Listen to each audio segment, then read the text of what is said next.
Channel کو subscribe کرنا نہ بھولیں۔ زویا نے علی کو دیکھا، چہرہ خوشی سے کھل اٹھا۔ اب ہمارا ایڈمیشن پکا۔ پھر وہ شوخی سے سیرت کی طرف مڑی۔ سیرت چپ کرو تم۔ علی آگے بڑھا، نرمی سے بولا، کیسی ہو میری جان؟ سیرت کا چہرہ تپ گیا، تیز لہجے میں بولی، shut up, I am not your جان مان۔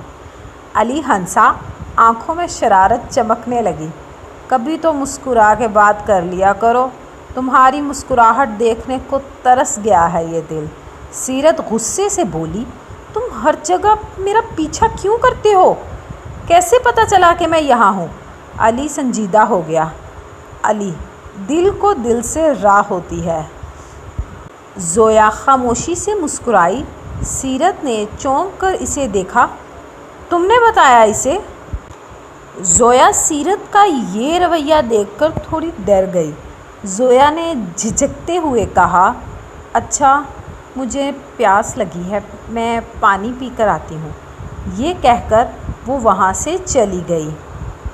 سیرت علی کی طرف دیکھنا شروع ہو گئی۔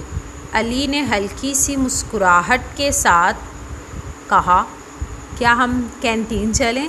سیرت نے سخت لہجے میں کہا، تمہیں کیا لگتا ہے میں تمہارے ساتھ بیٹھوں گی کینٹین جا کر؟ یہ تمہاری غلط فہمی ہے۔ علی نے سیرت پر اپنی نظریں جمائیں۔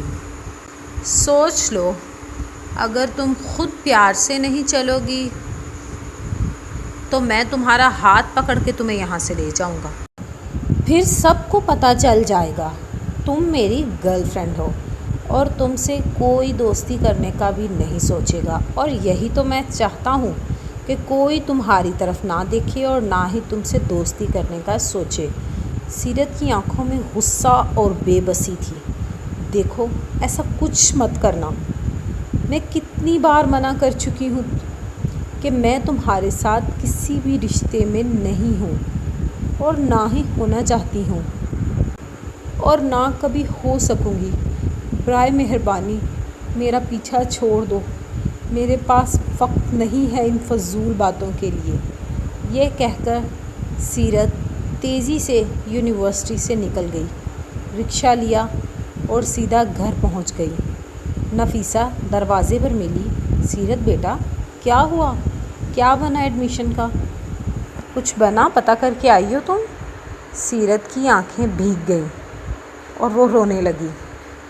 لہجہ ٹوٹ رہا تھا، ماں، ہم غریبوں کا کوئی نہیں ہوتا ماں۔